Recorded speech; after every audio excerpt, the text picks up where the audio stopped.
Top 100 universities లో 100% scholarship తో admission పొందాలనుకుంటున్నారా? India's top competitive exams, IIT, NEET etcetera guidance కావాలన్నా, India and world top universities లో join అవ్వాలన్నా, స్టూడెంట్స్ అండ్ పేరెంట్స్ కి కెరీర్ కౌన్సిలింగ్ కావాలన్నా, మీ కెరీర్ డెసిషన్ డబుల్ చెక్ చేసుకోవాలనుకున్నా 25 ఇయర్స్ ఎక్స్పీరియన్స్ డాక్టర్ సతీష్ గారిని సంప్రదించండి. నమస్తే, నేను మీ డాక్టర్ సతీష్ ఐఆర్ఎస్సీ మాట్లాడుతున్నా.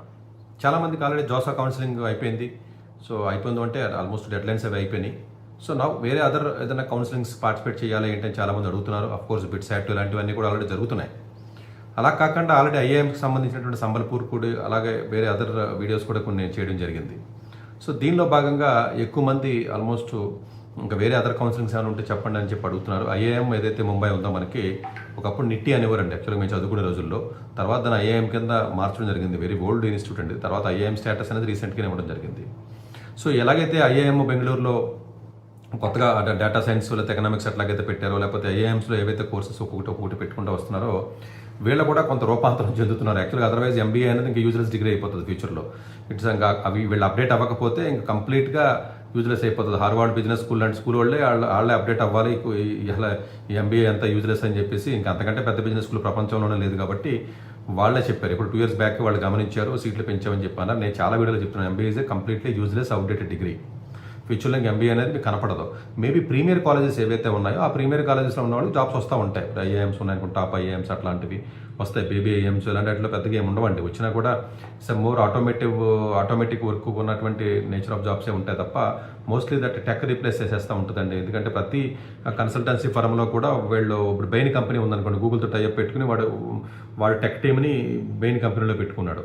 ఇట్లా ఏవైతే డెలాయిట్ కానివ్వండి, పీడబ్ల్యూసీ కానివ్వండి, ఈవెన్ ఇలా కన్సల్టెన్సీ ఫర్మ్స్ ఏవైతే మీకు ఉన్నాయో ఈ ఫర్మ్స్ అన్నీ కూడా నెమ్మదిగా వాళ్ళ యొక్క రూపాన్ని మార్చుకుంటున్నాయి. సో ఈ కోర్సెస్ తగ్గట్టుగా మార్చట్లేదు అన్ఫార్చునేట్గా. సో అందుగురించి ఎంబీఏ డిగ్రీ మామూలుగా టైర్ 2, టైర్ 3 కూడా టైర్ 3 కాలేజ్ ఉన్నట్టు కదా, ఇంకా ఆల్మోస్ట్ 100% ఇంకా యూజ్లెస్ డిగ్రీ కదా. సో వచ్చినా కూడా జాబ్ ఏమి ఉండదు. ఎందుకంటే ఇవన్నీ మార్కెటింగ్లు, మేనేజ్మెంట్లు, సేల్స్ ఇవంతా అవుట్డేటెడ్ అండి. ఇదంతా కూడా స్టార్ట్అప్ చేయడానికి, బిజినెస్ చేయడానికి తెలియకుండా చాలామంది పిల్లలు తప్పుడు అడుగులు వేసి ఆ కోర్సులకు వెళ్ళి జాయిన్ అవుతున్నారు. ఎన్నిసార్లు చెప్పినా కూడా ఎవడన్నా మాటిని పరిస్థితి లేదు. అసలు ఎన్నిసార్లు 1,00,000 సార్లు చెప్పి ఉన్నాడు. ఎందుకంటే నేను బిజినెస్ చేయాలి కాబట్టి నేను బీబీఏ చేస్తాను, ఎంబీఏ చేస్తాను అంటారండి. ఎంబీఏ అనేది ఓన్లీ ప్రీమియర్ కాలేజ్లో కొన్ని కాలేజీలో చేయొచ్చు, తప్పులేదు అది. సో స్టిల్ ఉంటుంది మీకు. నా ఉద్దేశం ఇప్పుడు హార్వర్డ్లో ఉంటుందని కాదు కానీ బట్ మీకు అర్థం అవ్వాలి కాబట్టి నేను ఆ భాషలో చెప్పాను అంతే, అంతకు మించి ఏం లేదు. సో డెఫినెట్గా ఇప్పుడు ఐఏఎంస్ వాళ్ళకు కూడా కొత్తగా డేటా సైన్స్, కంప్యూటర్ సైన్స్, ఏఏ కానీ, ఎంఎల్ కానీ ఇలాంటివన్నీ ఇన్కార్పొరేట్ చేసుకుంటున్నారు. నిజంగా ఇది చేయాలని చెప్పి 2 ఏళ్ల నుంచి నేను చెప్తున్నాను. ఇప్పుడు వాళ్ళ లైన్లోకి వచ్చారు. ఇది ఈ విషయాన్ని 2-3 ఏళ్ల నుంచి చెప్తున్నాను నేను, ఇప్పుడు కొత్తగా చెప్పడం కాదు. పాత వీడియోలు ఎవరైతే నా వీడియోస్ ఎక్కువగా ఫాలో అవుతారో వాళ్ళందరికీ కూడా అవగాహన ఉంటుంది. సో ఇప్పుడే మార్పు అనేది వస్తుంది. సో మళ్ళీ ఈ బీబీఏలు, ఐపీ మ్యాట్లు, జేఐపీ మ్యాట్లు లాంటి ఎగ్జామ్స్ ఇవన్నీ ఉపయోగం లేని ఎగ్జామ్స్, ఇవన్నీ 5 years ఎంబీఏ అనేది యూజ్లెస్ డిగ్రీ అని చెప్తున్నాం మనం. సో ఈ జమ్మూలోను, ఈ బోధ్గయాల్లోను ఇవన్నీ ఏమి ఉండవండి. ఉద్యోగాలు ఏమి వచ్చేది ఏమి ఉండదు. సో ఇవంతా అవుట్డేటెడ్ కంటెంట్ ఇదంతా కూడా. అందుగురించి తెలివిగా ఏం చేస్తున్నారంటే under graduation, bachelor of science, data science కానీ, ఎకనామిక్స్ కానీ, ఏఏ కానీ పెడుతున్నారు చూసారు. ఇది కరెక్ట్ స్ట్రాటజీ అండి. ఇది ఇప్పుడు సంబల్పూర్లో పెట్టింది కానివ్వండి, లేకపోతే బెంగళూరు ఐఏఎంలో పెట్టింది, ఇది కరెక్ట్ స్ట్రాటజీ. తర్వాత వాళ్ళు ఏం చేస్తున్నారు, ఎంబీఏకి ట్రాక్ ఇచ్చారు వాళ్ళు. మంచిది అది. అలా ఎంబీఏకి ట్రాక్ అంటే టెక్ డిగ్రీ ఉంటుంది, ఎంబీఏ ట్రాక్. ఇప్పుడు బిట్స్ ఉందనుకోండి ఫర్ ఎగ్జాంపుల్, వాడు కూడా అలాగే పెట్టుకున్నాడు కదా, 3 years పెట్టి బిట్సామ్లో 2 years పెట్టాడు. సో అది పర్వాలేదండి. ఎందుకంటే బేసిక్ టెక్నాలజికల్గా వీళ్ళకి నాలెడ్జ్ ఉంటుంది కాబట్టి తర్వాత ఎంబీఏ డిగ్రీకి వెళ్ళినప్పుడు కొంత యూజ్ చేయడానికి అవకాశం ఉంటుంది. ఆ డిగ్రీ కూడా టెక్ ఉండాలండి. అందు గురించి ఎంబీఏ కూడా టెక్ ఉండాలి. సో దానిలో భాగంగా ఐఏఎం ముంబై వాళ్ళు కాకపోతే వీడికి కొత్తగా టెక్ అది కాకుండా ఈ డిజిటల్ ఎకానమీని ఫోకస్ చేస్తూ పెట్టినటువంటి కోర్స్ అండి. అంతా కూడా ఇప్పుడు డిజిటల్ ఎకానమీ ఏదైతే ఉందో దాని మీద ఎక్కువ ఉంది కాబట్టి దానికి సంబంధించినటువంటిది పెట్టడం జరిగింది. డెడ్ లైన్ వచ్చేటప్పటికి June 15th ఉందండి. April 28th నోటిఫికేషన్ రిలీజ్ అయింది. అఫ్ కోర్స్ June ఎండింగ్లో కానీ లేకపోతే July 1st weekలో కానీ ఇంటర్వ్యూస్ ఉంటాయండి. క్లాసెస్ వచ్చేటప్పుడు August ఎండింగ్లో ఉంటాయండి. సో సిలబస్ మిక్స్డ్ సిలబస్ పెట్టాడండి. అంటే కొంత మేనేజ్మెంట్ ప్రిన్సిపల్స్, కొంత టెక్నాలజీ రిలేటెడ్, కొంత ఎంటర్ప్రైన్యూర్షిప్ అనే కాంబినేషన్లో పెట్టాడు. కాబట్టి ఇది ప్యూర్ టెక్ కాంబినేషన్ కింద మీరు తీసుకోవద్దు. సంబల్పూర్ సిలబస్ మోర్ ఎఫెక్టివ్గా ఉంటుందండి దీంతో కంపేర్ చేసినట్లయితే. బట్ దీనికి ఉండే అడ్వాంటేజ్ దీనికి ఉంది కాబట్టి వీళ్ళకి కొంచెం ఏఐ సంబంధించి కొంత ఇంటిగ్రేట్ చేశారండి ఆ సిలబస్ చూసినట్లయితే. జనరల్గా అఫ్కోర్స్ 4+5 ఆప్షన్ అక్కడ ఇవ్వడం జరిగిందండి, 5 years ఇంటిగ్రేటెడ్. అప్పుడు ఎగ్జిట్ ఆప్షన్ ఇచ్చాడు న్యూ ఎడ్యుకేషన్ పాలసీలో. 1 year సర్టిఫికేట్ అని, 2 years అయితే డిప్లొమా అని, 3 years అయితే అడ్వాన్స్ డిప్లొమా అలా ఇచ్చుకుంటూ వెళ్తున్నారు. సో లెర్నింగ్ సిస్టమ్ కూడా కొంచెం డిఫరెంట్గానే పెట్టాడు. సో మీరు చూస్తే డేటా అనలిటిక్స్ అండ్ విజువలైజేషన్ పెట్టుకున్నాడు. డిజిటల్ మార్కెటింగ్ ఒకటి పెట్టాడండి. E commerce and online business కానివ్వండి, బిజినెస్ అనలిటిక్స్ కానివ్వండి, ఫైనాన్షియల్ ఆపరేషన్స్ కానివ్వండి, technology and digital transformation, product and project management కానివ్వండి, కమ్యూనికేషన్ అండ్ లీడర్షిప్ ఏవైతే ఉన్నాయో ఇవి రోల్స్. జనరల్గా వాళ్ళకి వచ్చే రోల్స్ ఈ కామర్స్ రోల్స్ కానీ, data analyst, business operations, entrepreneurs, BAFS అంటే banking, insurance, financial services, digital marketing, ఇవన్నీ సిలబస్లోకి వద్దాం. మేజర్గా సిలబస్ చూస్తే ఐడియా వస్తుంది. అఫ్ కోర్స్ ఫస్ట్ సెమిస్టర్లో పైథాన్ పెట్టుకున్నాడు, statistics, data visualisation, linear algebra, algorithm design, business management బాగానే ఉందండి, పర్ఫెక్ట్గా ఉంది. సెకండ్లో వచ్చేటప్పటికి ఇన్ఫర్మేషన్ అండ్ కమ్యూనికేషన్ టెక్నాలజీ కానివ్వండి, గ్లోబల్ డిజిటల్ బిజినెస్ ఎన్విరాన్మెంట్ కానివ్వండి, cyber physical system, operations research, business applications, A&ML, foundations of organisation behaviour. ఇదో ఒక 2 సబ్జెక్టు పెద్ద అవసరం ఉండదు, బట్ కొంచెం వీక్గా ఉందండి సెకండ్ సెమిస్టర్. బట్ థర్డ్ సెమిస్టర్కి వచ్చేటప్పుడు డీప్ లెర్నింగ్ పెట్టుకున్నాడు, బిజినెస్ ఇంటెలిజెన్స్, డిసిషన్ అనలిటిక్స్ మంచి సబ్జెక్ట్ అండి, డిసిషన్ అనలిటిక్స్, ఆపరేషన్స్ మేనేజ్మెంట్, అలాగే financial accounting and reporting, principles of marketing and digital strategy, micro economics. ఇవి పెద్దగా అంత అవసరం ఉండదు, బట్ 3 సబ్జెక్టులు మంచి బాగా ఉన్నాయండి. అండ్ జస్ట్ సెమిస్టర్ 4లోకి వచ్చేటప్పుడు జనరేటివ్ AI కానీ, next generation digital technology, supply chain management, recommender systems for the smart environment, portfolio management, strategic and professional communication. Okay, పర్వాలేదండి, నాట్స్ రియల్లీ ఇది. బట్ 5th సెమిస్టర్ సిలబస్ బాగుందండి. క్వాంటమ్ కంప్యూటింగ్ అప్లికేషన్స్ కానివ్వండి, agentic AI కానివ్వండి, virtual reality కానీ, project management, లేకపోతే financial maths, లేకపోతే econometrics, ఇది పర్ఫెక్ట్ సిలబస్ అండి, బాగుందండి 5th సెమిస్టర్లో. అఫ్ కోర్స్ ఎలక్టివ్స్ ఉంటే కొంచెం అటు ఇటు మార్చుకోవచ్చు. 4th సెమిస్టర్ ఉంటే కొంచెం వీక్గా ఉంది.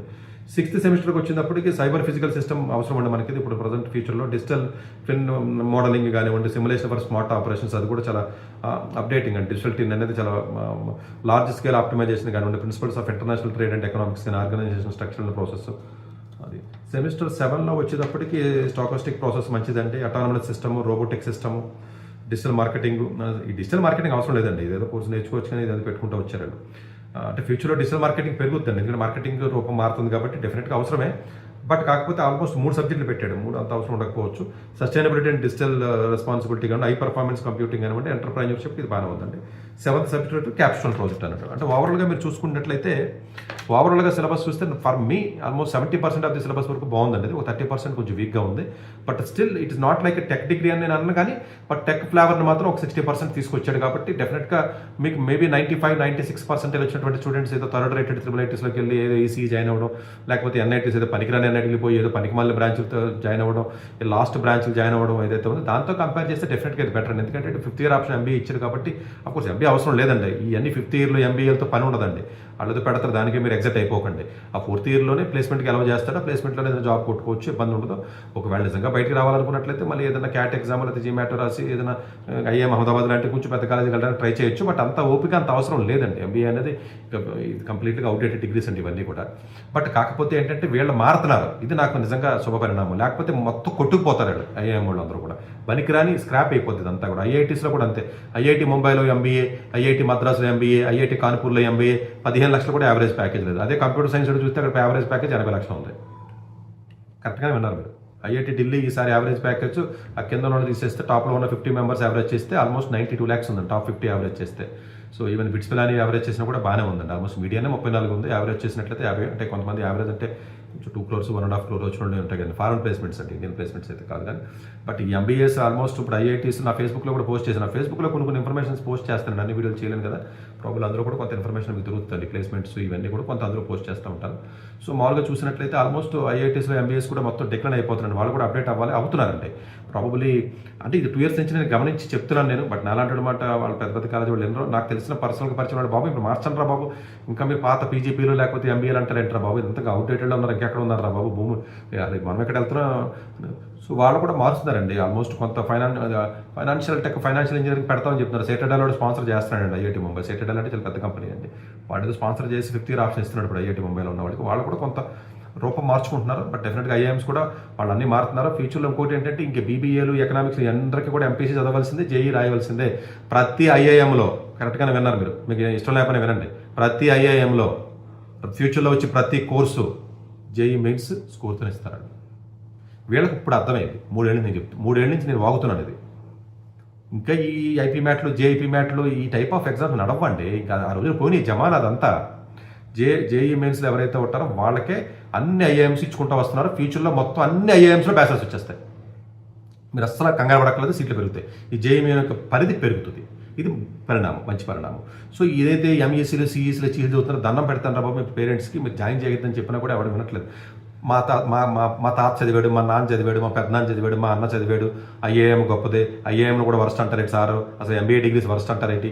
IIMలో కొన్ని IIMs మంచిగా 10 IIMs లక్నో కానీ ఇండోర్ కానీ, వాటిలో శాలరీస్ రాకపోవడం గురించి కాదండి. సిలబస్ అప్డేట్ చేయాలి వాడు. ఇప్పుడు చేస్తాడు, ఇప్పుడు ఐఏఎం కలెక్టర్ చేశాడండి. నేను స్వాగతించాను కదా, చాలా మంచి సిలబస్ అప్డేట్ చేశాడండి. ఐఏఎం బెంగళూరు చేస్తున్నారు, ఇలా చేస్తారండి, ఇలా చేయాలి. ఇప్పుడు బ్యాచిలర్స్ పెట్టారండి, మంచిది పరిణామం, మంచి సిలబస్ కదా. ఇప్పుడు సంబల్పూర్లో పెట్టారు బ్యాచిలర్ సైన్స్, డేటా సైన్స్ అండి పెట్టారు. సో దానికి బిజినెస్ కన్సల్టెన్సీస్, బిజినెస్ సంబంధించినటువంటి ఇంటిగ్రేట్ చేసినట్లయితే డెఫినెట్గా బాగుంటుందండి. సిలబస్ బాగున్నప్పుడు ప్రజెంట్ మార్కెట్లో ఉన్న డిమాండ్ని దృష్టిలో పెట్టుకుని సిలబస్ పెడతావా? పూర్వకాలంలో ఉన్న 20 ఏళ్ల క్రితం ఉన్న సిలబస్ చదువుతావా? నాకు అర్థం కాదు. ఇంకా ఆ సిలబస్ ఇంకా ఎక్కడ ఉన్నాయని లేవు కదండి. వాళ్ళు నెత్తు కొట్టు వస్తున్నారు. అమెరికాలో హార్వర్డ్ లేదా పెద్ద పెన్ని వాడుతున్నారు, వాళ్ళు అప్డేట్ చేసుకుంటున్నారు, ఒకటి చేసుకుంటూ వస్తున్నారు. సో డెఫినెట్గా ఇండియా వాళ్ళు కూడా కొంచెం అలర్ట్ అయ్యి చేస్తున్నారో డెఫినెట్గా ఇది మంచి పరిణామం అండి, మనం స్వాగతించాలి. మరిన్ని చేంజెస్ రావాలి ఫ్యూచర్లో. Courses regular PGP, regular MBA అన్న మాట కనపడకూడదు, వినపడకూడదు. వీటిలో ఉపయోగం లేదు. మామూలు కోర్సెస్ పెట్టుకోండి, ఫైనాన్షియల్ ఇంజనీరింగ్ పెట్టండి, అందులో పెట్టండి, మీకు కావాల్సిన 2-3 మేనేజ్మెంట్ కోర్సులు పెట్టేసుకోండి, ఏముంది, ఇబ్బంది ఏముంది. సో అందువల్ల ఏంటంటే సిఈసీ చదువుతాను, హెచ్ఈసీ చదువుతాను, బీబీఏ చదువుతాను, ఎంబీఏ చదువుతాను, అది ఏదైతే కంప్లీట్లీ అవుట్డేటెడ్ అండి. ఇది ఎవరు చెప్పినా దయచేసి వెనకండి. ఆ యూట్యూబ్లో ఉన్న తలా తోకలు వాళ్ళే ఉందండి, వాళ్ళు ఏదో ఎంసెట్ కాలేజీలోనూ లేకపోతే ఇంటర్మీడియట్ ఫెయిల్ అయిపోయిన వాళ్ళు, లేకపోతే చదువు బతుకుదేరు లేని వాళ్ళు, సైకాలజీ చదివిన వాళ్ళు వాళ్ళు చెప్తూ ఉంటారండి. అవి వెనకండి, వాళ్ళకి అంత అవగాహన ఉండదండి. గ్లోబల్గా అవగాహన ఉంది కాబట్టి నేను చెప్తున్నాను. ఎలాంటి కోర్సులు వస్తున్నాయండి ఇప్పుడు బయట మార్కెట్లోనూ, అసలు మీరు ఇమాజిన్ కూడా చేయలేరు. అసలు యాక్యులర్ సైన్స్, లేకపోతేనేమో అసలు ఎకనామెట్రిక్స్ ఉందండి ఆమ్స్టర్డామ్ యూనివర్సిటీలో, లేకపోతేనేమో క్వాంట్ ఫైనాన్స్ ఉంది, కంప్యూటేషనల్ ఫైనాన్స్ ఉంది. అసలు ఎలాంటి ఫిన్టెక్ కోర్సెస్ కానివ్వండి, లేకపోతేనేమో రిస్క్ అనలిటిక్స్ అని వచ్చిందండి, డిసిషన్ అనలిటిక్స్ అని వచ్చినాయి. ఇలా కొత్త కోర్సులు కొత్తగా టెక్నాలజీని ఇన్కార్పొరేట్ చేసుకుంటూ వస్తున్నాయి. కంపెనీస్ కూడా అప్డేట్ అవుతున్నాయి. అందుగురించి ఇది జాబ్లను తీసి రోడ్డు మీద పడేస్తున్నారు. సో అందుకు మనం కూడా అప్డేట్ అవ్వాలి, కాలేజీలు అప్డేట్ అవ్వాలి. అన్ఫార్చునేట్గా భారతదేశంలో అప్డేట్ అయ్యే కాలేజీలు ఎన్ని ఉంటాయండి? ఓకే, 15 కాలేజీలు అప్డేట్ అవుతాయి. సో మిగతా కాలేజీలు అవే టైప్లో ఉంటాయి. మేము ఏళ్ళ ఉంటారు, మిగతా వాళ్ళు మేము కూడా అప్డేట్ చేసాం సార్, కేఎల్జీ బిజినెస్ వాళ్ళు, లేకపోతేనేమో గీతం వాళ్ళు చేసామని చెప్తున్నారు. వీళ్ళు అప్డేట్ చేసిన ఫ్యాకల్టీ ఉండదు, ప్రాజెక్ట్ బేస్డ్ ఉండదు, రీసెర్చ్ ఉండదు, ఇండస్ట్రీ కనెక్షన్స్ ఉండవు. ఏం ఉపయోగం? పేరుకి బిజినెస్ అనలిటిక్స్ అని. ఇంకా బిజినెస్ అనలిటిక్స్ అంటే అదంతా అవుట్డేట్. బిజినెస్ అనలిటిక్స్కి వెళ్ళమని 2 ఏళ్ల క్రితం నేనే చెప్పాను, మంచి course business analytics, data analytics వెళ్ళమని చెప్పాను, నేను అరిశాను. నేను 1 year బ్యాక్. ఇప్పుడు వేస్ట్ అని నేను చెప్తున్నాను. ఆ బిజినెస్ అనలిటిక్స్ కూడా ఆటోమేషన్ అయిపోయింది. ఇప్పుడు జూనియర్ అసిస్టెంట్లు అన్న పదాలు పోయినాయి, మరి కొంచెం అడ్వాన్స్డ్కి వెళ్తున్నాం మనం. కాదండి, 6th లేయర్లోకి వచ్చేవాడు మనం, ఏజీఏలోకి వెళ్తున్నాం మనం. ఏజెంట్ కేఏ నుంచి ఏజీఏలోకి ట్రాన్స్ఫార్మ్ అవుతున్నాం. ఏజెంట్ కేఏ కింద 6 layers అండి. ఆ 6 layers ఎక్స్ప్లెయిన్ చేశాను, ఫేస్బుక్లో పోస్ట్ చేశాను, వినండి. So we're entering into the 6th phase of the technology as for as the business management is concern. Next AI దాటిన తర్వాత క్వాంటమ్ ఫైనాన్స్లోకి వెళ్తాం. ఏ ఫైనాన్స్ వేరు, క్వాంటమ్ ఫైనాన్స్ వేరు. ఇట్లాగా ఒక్కొక్క స్టేజ్ దాటుకుంటూ వెళ్ళిపోతున్నాం మనం. ఇంకా పాతకాలమైనటువంటి కోర్సెస్ ఏవైతే ఉంటే అప్డేట్ అవ్వాలి. ఇది బాగానే పెట్టాడండి. డిజిటల్ ఎకానమీ కూడా చాలా స్పీడ్గా గ్రో అవుతుంది కాబట్టి డిజిటల్ ఎకానమీని దృష్టిలో పెట్టుకుని, ఈ కామర్స్ని దృష్టిలో పెట్టుకుని డిజైన్ చేసినటువంటి కోర్సు. మంచి ఐఐటీస్లో, మంచి ఎన్ఐటీస్లో మంచి కోర్సు వస్తే computer science, electronics, EC lines వస్తే వెళ్ళండి. కానీ అలాంటి రాకుండా మెటలర్జీలు, మెకానికల్, కెమికల్కి ఏదో చిన్న కాలేజీకి వెళ్ళటం కంటే ఈ కోర్సు 100 రెట్లు బెటర్, వెళ్ళండి. సో ఇది కంపారిజన్ చేసి ఏది బెటర్ అని చెప్తాను తప్ప ఒకటి బెటర్ అని కాదండి, కంపారిజన్ చేసి చెప్తున్నాను నా ఉద్దేశం. డెఫినెట్గా ఈ కోర్స్ ఎవరైతే ఉన్నారో అప్లై చేయండి. జూన్ 15 లాస్ట్ డేట్ కాబట్టి మెయిన్ స్కోర్ ఉన్న అందరూ కూడా అప్లై చేయండి. ఇంటర్వ్యూ పిలుస్తారు. ఇంటర్వ్యూ పిలిచిన తర్వాత ఆ ఇంటర్వ్యూ పెర్ఫార్మెన్స్ బట్టి దాన్ని బట్టి వాళ్ళు అడ్మిషన్స్ ఇస్తారు. Thank you. Doctor yes Satish గారు ఏపీ తెలంగాణ విద్యార్థులకు సుపరిచితమైన పేరు. సతీష్ గారు 2001 యూపీఎస్సీ పరీక్షల్లో ఇండియన్ రైల్వే విభాగంలో ఉద్యోగం సాధించారు. సతీష్ గారు చదివిన చదువులు engineering, MTech, MBA, executive MBA, MSc, MBA HR, MS psychology లాంటి పోస్ట్ గ్రాడ్యుయేషన్ డిగ్రీతో పాటు డాక్టరేట్ కూడా చదవటం జరిగింది. సతీష్ గారు నిరంతర విద్యార్థి. అలాగే సతీష్ గారు పలు ప్రతిష్టాత్మక కాంపిటేటివ్ పరీక్షలో, యూపీఎస్సీ నిర్వహించే సివిల్ సర్వీస్ పరీక్షలో 179వ ర్యాంక్, అలాగే ఇంజనీరింగ్ సర్వీస్ లో 24వ ర్యాంక్, గేట్ ఎగ్జామ్ లో 4వ ర్యాంక్, క్యాట్ ఎగ్జామ్ లో 99.8%, జిమాట్ 76 స్కోర్, ఇలా పలు కాంపిటేటివ్ ఎగ్జామ్స్ లో మొదటి ప్రయత్నంలోనే ఎన్నో ర్యాంకులు సాధించారు. ఎన్ని క్వాలిఫికేషన్ డిఫరెంట్ పరీక్షలో ర్యాంకులు సాధించిన వ్యక్తులు మన ఇండియాలో చాలా అరుదనే చెప్పాలి. ఇలాంటి అకాడమిక్ లో పరంగా, కాంపిటేటివ్ పరంగా ఎన్ని ర్యాంకులు సాధించడంతో పాటుగా గవర్నమెంట్ ఉద్యోగం చేస్తూ పలు అవార్డులు తీసుకున్నారు. సతీష్ గారికి జోనల్ లెవెల్లో general manager award, all India లెవెల్లో నేషనల్ లైఫ్ టైమ్ అచీవ్మెంట్ గుర్తింపు దక్కాయి. Appreciation of president life time Sevashri award Andhra Pradesh మంత్రి నుంచి అందుకున్నారు. వీటితో పాటు పలు రకాల అవార్డులను అందుకున్నారు. ఎన్నో ప్రతిష్టాత్మక ఆర్గనైజర్స్ పర్మనెంట్ మెంబర్ గా ఉన్నారు. కష్టపడి పైకి వచ్చిన వ్యక్తి కావటం వల్ల గత 20 సంవత్సరాల నుంచి ఎంతో మంది చిన్నపిల్లల దగ్గర నుంచి 5, 6 తరగతుల విద్యార్థుల నుంచి పెద్ద పీజీ, పిహెచ్డీ కాలేజీలకు వెళుతూ విద్యార్థులకు అవగాహన కల్పిస్తుంటారు. ప్రతి విషయం పైన డాక్టర్ సతీష్ గారు స్పష్టమైన అవగాహన కలిగి ఉన్నారు. డాక్టర్ సతీష్ బలంగా నమ్మే సూత్రం ఏంటంటే అవేర్నెస్ ఈజ్ ఎవ్రీథింగ్. మనిషికి అవేర్నెస్ ఉంటే ఏదైనా సాధించగలరు.